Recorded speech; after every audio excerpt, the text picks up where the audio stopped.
Bonjour à toutes et à tous, j'espère que vous allez bien, bienvenue sur les randonneurs du passé. Aujourd'hui je me trouve à Saint-Sulpice de Cognac, donc juste à côté de Cognac, donc l'ouest de la Charente. Et aujourd'hui ce sera l'épisode 14 sur les Templiers charentais. Mais pas que, tout au long de la randonnée qui fait à peu près 12 km, nous allons parler aussi des Templiers, ça parce que c'est l'épisode 14, mais il y aura des Romains et aussi, on parlera un petit peu du Moyen-Âge. Allez, derrière moi, l'église Saint-Sulpice de Cognac qui date du XIe siècle. Et c'est parti pour une nouvelle aventure. Allez, go!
Alors, aujourd'hui, notre parcours est le parcours jaune.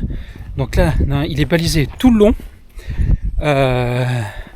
Donc pour l'instant, il est très bien balisé, mais il est un petit peu vieillot. Donc, il faudra faire attention durant la randonnée, faire bien attention si c'est bien inscrit, si c'est bien marqué. Là, on voit encore une marque.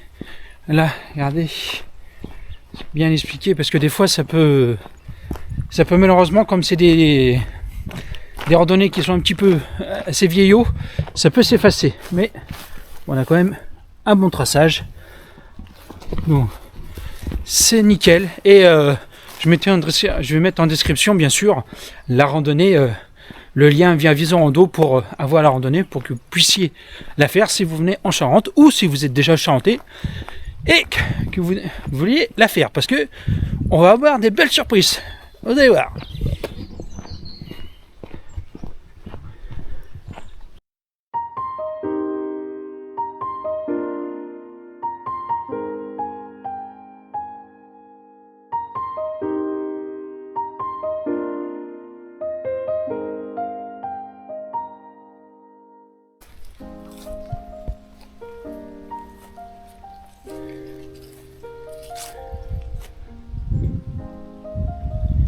Ici se trouve un moulin.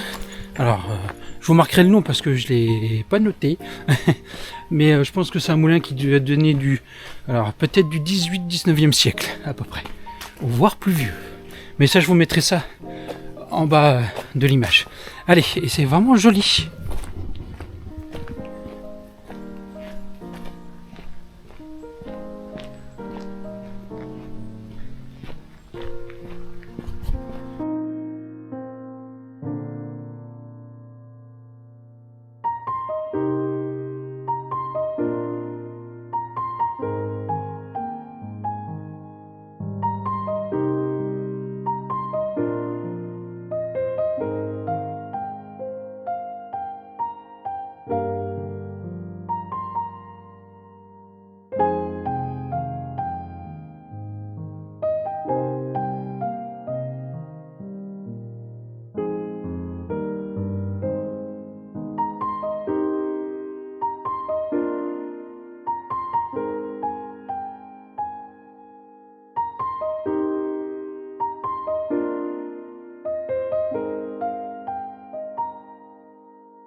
Ah, là nos amis, je vais voir si je peux.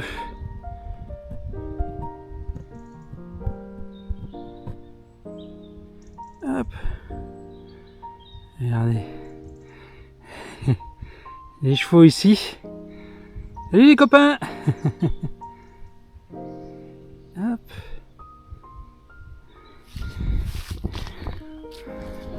Donc bah, vous me demandez pourquoi je peux zoomer comme ça. Et ben, actuellement, j'ai une nouvelle caméra. Donc là, je suis sur la DJI Osmo Action 4 que je viens d'acquérir. Voilà, donc je voulais remercier les gens qui ont fait un don pour pouvoir m'aider à acheter cette caméra. Merci de tout cœur. Ils vont se reconnaître, hein. Merci de tout cœur. Et parce que maintenant je vends des t-shirts à l'effigie des randonneurs du passé. Si ça vous intéresse, dites-le moi en commentaire ou par mon mail. Je vous dirai à peu près le prix. Parce que là, on est sur YouTube et je viens juste de commencer. Donc si vous voulez les prix, vous venez directement par mail et je vous donnerai le prix et les modalités, comment acheter le t-shirt. Déjà, j'en ai eu un peu plus d'une dizaine qui l'a acheté, donc je suis super content.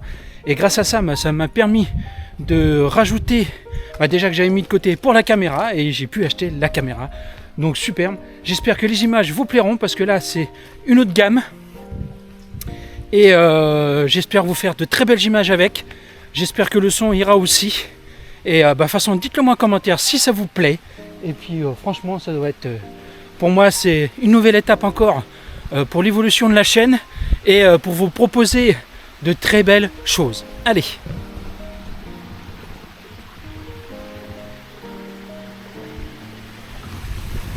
Ah, petit ruisseau là.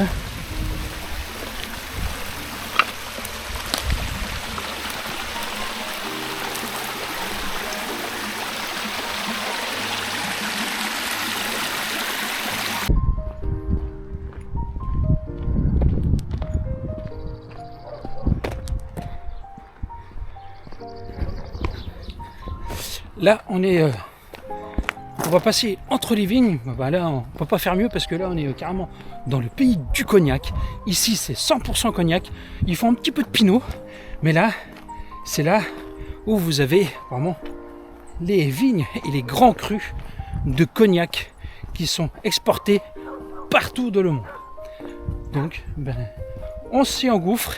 Et juste après, je crois qu'il y a une petite surprise historique. Allez.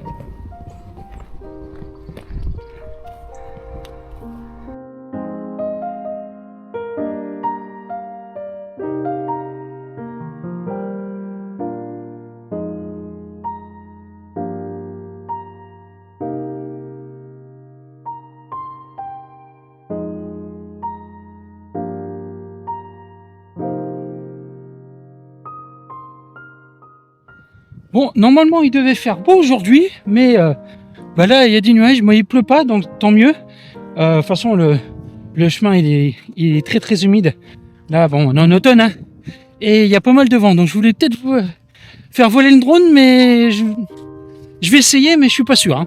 Donc il y aura peut-être pas de drone sur cet épisode-ci, parce que bon après ça souffle quand même pas mal à terre, puis en l'air ça souffle beaucoup. Donc puis comme il n'y a pas de soleil, il n'y a rien, il n'y a pas beaucoup de lumière, donc j'ai peur de vous faire de pas très belles images avec le drone. Mais bon, c'est pas grave, hein, on peut pas faire voler le drone tout le temps non plus. Allez, continuons notre chemin.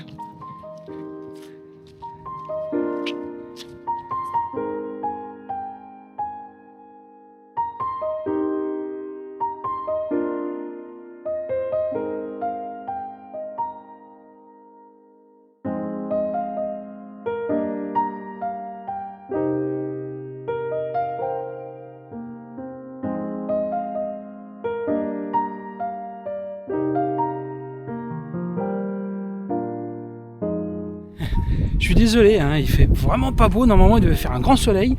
Mais bon. Ouais, écouter la météo, c'est bien. Il faut écouter la météo. Mais des fois, s'il se trompe assez souvent, parce que ça fait déjà la deuxième fois. Hein. La dernière fois, il devait faire beau. J'ai eu un nuage. Si, il a fait beau l'après-midi, mais assez tard. Ouais. Mais là, il devait faire beau, je voulais avoir du soleil, c'est pour ça. Mais il y a un vent, il fait pas mal de vent. Et donc, je crois que le drone, c'est mort. Bon, tant pis. Mais ça ne m'empêchera pas de vous conter les histoires des quelques sites historiques qu'on va voir. Et bien sûr, de parler.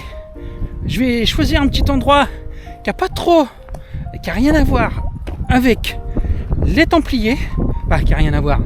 Ça peut-être que à côté, il devait avoir peut-être pas une commanderie, mais des moulins ou des fermes templières à côté. Mais je veux aller là-bas parce que c'est assez symbolique. Ça parle d'un grand roi qu'on a eu. Et en même temps de vous faire montrer ça, et de vous raconter un peu l'histoire de nos Templiers, qui est l'épisode 14 d'aujourd'hui. Et puis là, on sera vraiment dans l'histoire des Templiers et dans l'histoire d'un grand roi, peut-être un peu plus de 200 ans après. Et là, j'ai une très belle vue sur la campagne charentaise, mais là, malheureusement, avec un peu de brouillard et du mauvais temps.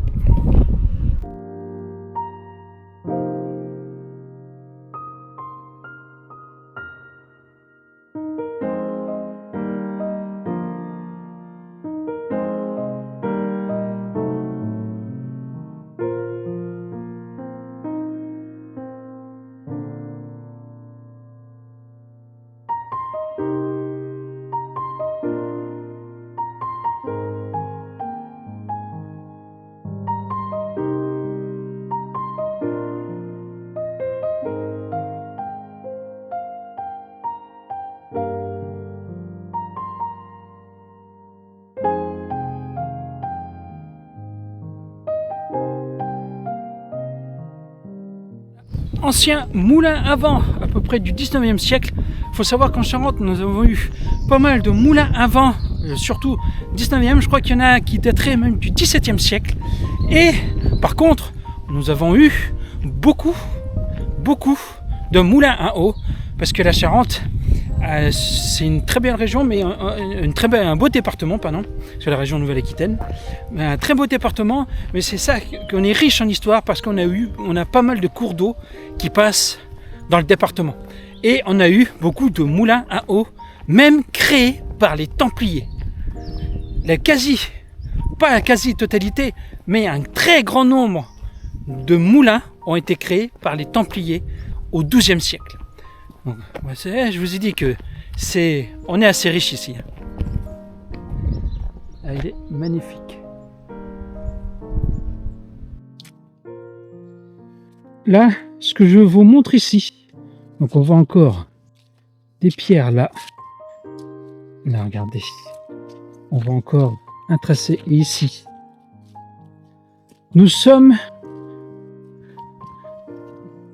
sur la voie romaine, la Via Agrippa, du célèbre général Agrippa, qui est né en moins 60 avant Jésus-Christ et mort en moins 12 avant Jésus-Christ, qui est un très grand général romain et politique romain.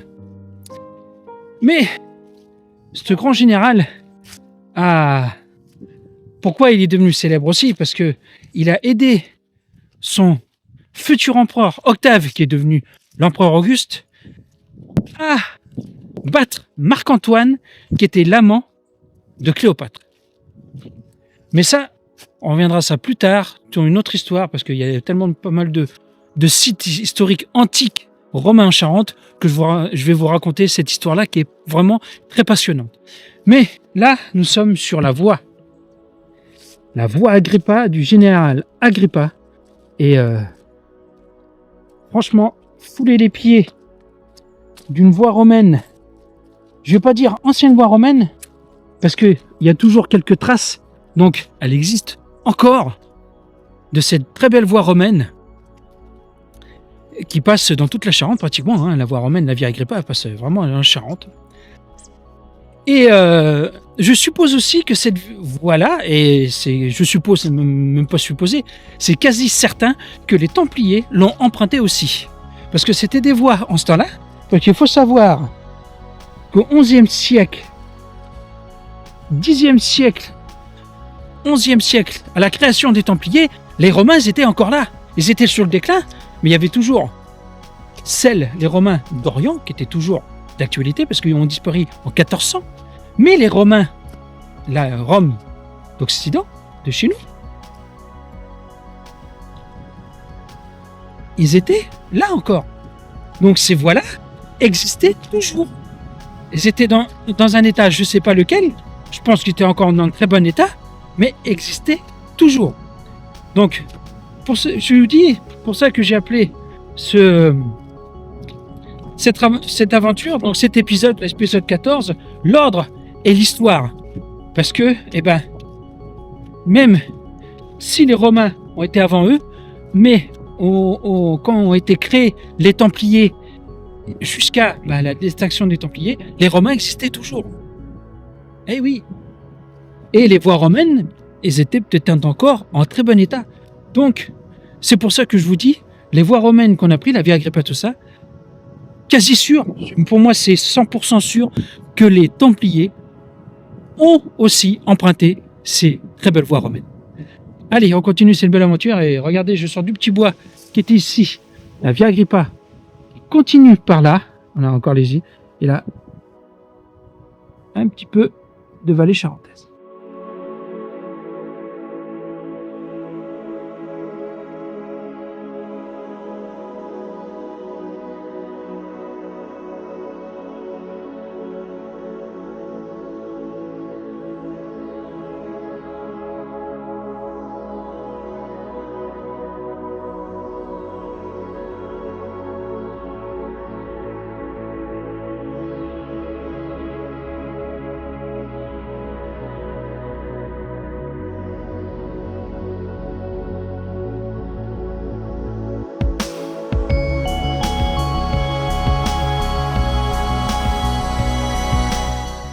Alors, je vous ai fait montrer, on est encore sur la Via Agrippa. Et là, cette magnifique chêne qui se trouve juste derrière moi. Et le chêne dit François Ier. On va s'installer sur le petit muret ici. Et je vais vous raconter, l'histoire de ce chêne, l'histoire des Templiers, et pourquoi j'ai choisi cet endroit pour vous raconter toutes ces histoires-là. Allez.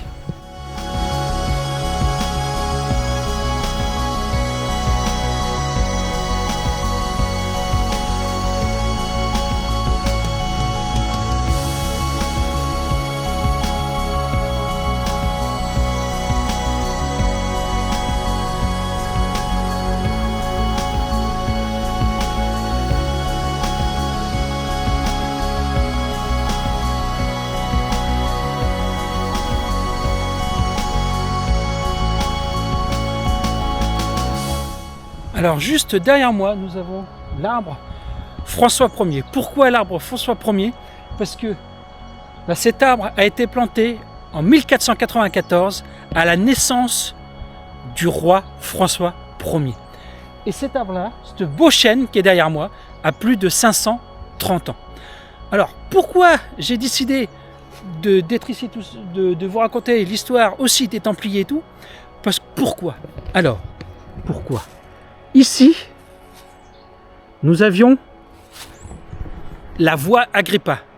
Derrière, ici, nous avons l'arbre François Ier. Et moi, je vais vous raconter l'histoire des Templiers parce qu'ils ont emprunté la voie Agrippa. Bien sûr, à leur temps, l'arbre n'existait pas parce qu'elle n'était pas encore plantée. Et c'est pour ça que je vais le faire ici parce que nous avons 3 histoires, donc de l'Antiquité, du Moyen-Âge et ensuite celle pratiquement de tout ce qui est Renaissance avec la naissance de François Ier. C'est pour ça que j'ai décidé de faire ça ici parce que nous avons un tracé d'histoire qui est franchement pas mal. Allez, passons maintenant à l'histoire de la commanderie de Chèvres-Richemont des Templiers charentais.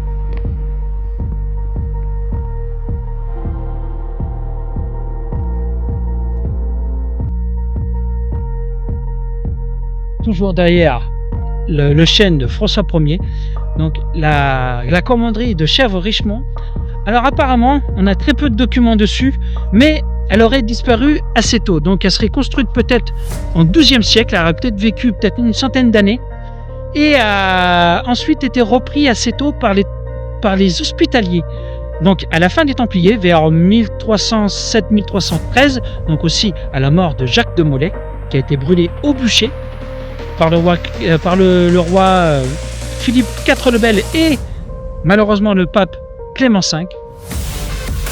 Mais cette commanderie a pu jouer un petit rôle aussi au niveau de la richesse des Templiers, parce que il y a eu à côté Château Bernard une très grande commanderie où il y a eu des moulins, et je pense que Chèvres-Richemont était peut-être une on va dire garde-manger des Templiers, voire peut-être aussi, et ça on ne le sait pas, peut-être aussi un centre d'entraînement de combat pour les Templiers ou de recrutement.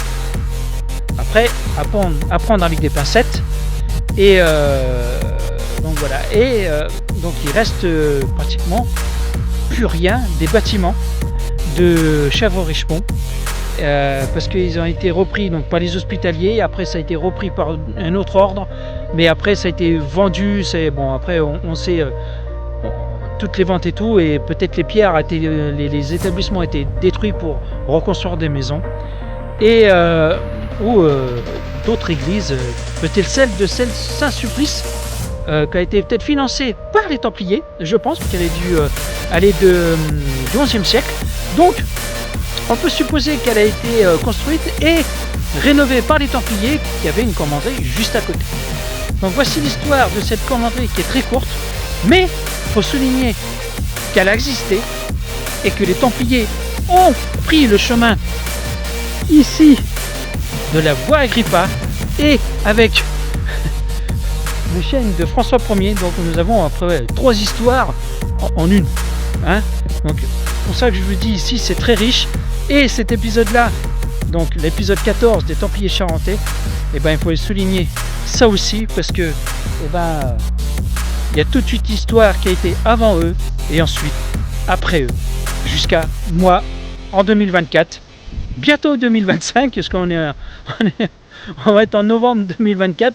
Vous voyez, après on va dire 2000 ans d'histoire jusqu'à aujourd'hui, et c'est pas fini, parce qu'après nous il y aura encore d'autres histoires à raconter par d'autres gens, j'espère, d'historiens qui raconteront peut-être ce que j'ai fait peut-être ici, que nous avons fait en 2024, peut-être en 2500, ça on ne sait pas. Allez, je me pose un petit peu, voilà, un petit boisson, ma petite barre céréale, et ensuite on continue notre très beau chemin, et encore quelques petites choses à découvrir encore.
Endroit franchement magnifique. Là on passe à côté d'un moulin du 19e siècle, il me semble.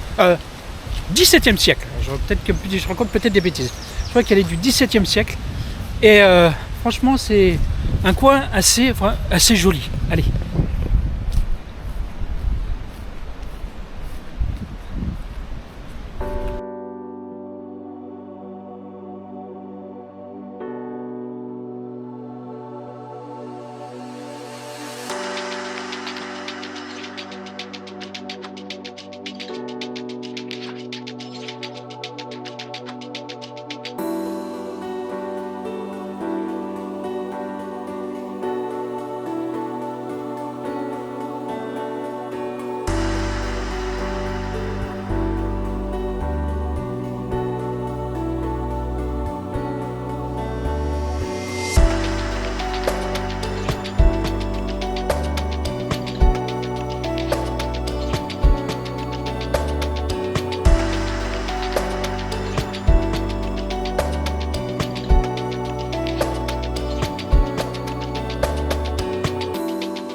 petits endroits comme ça sont magnifiques, calmes, en pleine nature. Voilà, il y a un tracteur à côté parce qu'il y a des vignes à côté, mais là, regardez. Super.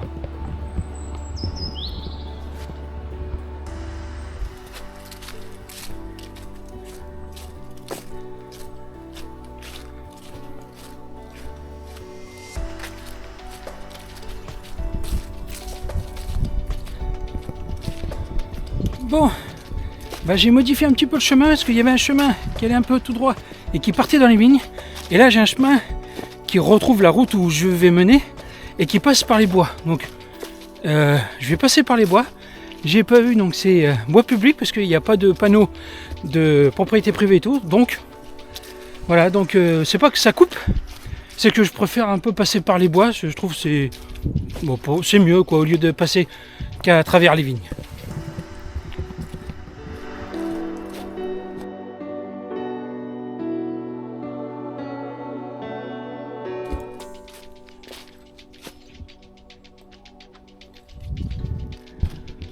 Bah, en fait, j'ai eu le nez parce que il y a le tracé qui est là.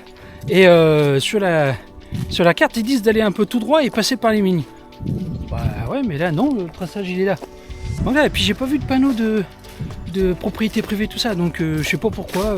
Ou c'est peut-être quelqu'un, peut-être derrière, avait fait le chemin, qui avait retracé le chemin, mais qui avait peut-être pas trouvé le marquage. Et puis lui qui est passé par les vignes. Bon, voilà quoi. Donc on est voilà là-dedans, hein. Allez, on y va.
Voici derrière moi le château de Chesnel, qui date du XVIIe siècle et qui maintenant appartient à un viticulteur qui fait un grand cognac. Allez, on continue notre chemin. Ah, une ancienne charrette. Magnifique château.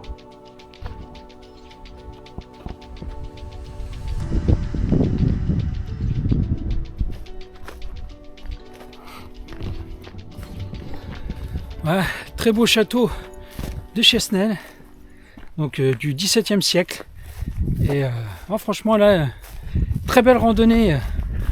Là on a un peu de nature, mais on a beaucoup d'histoire entre les Romains, les Templiers, François Ier et encore, vous voyez, jusqu'au XVIIe siècle, là encore un beau château. Donc vraiment un petit patrimoine sur 12 km qui est franchement pas trop mal.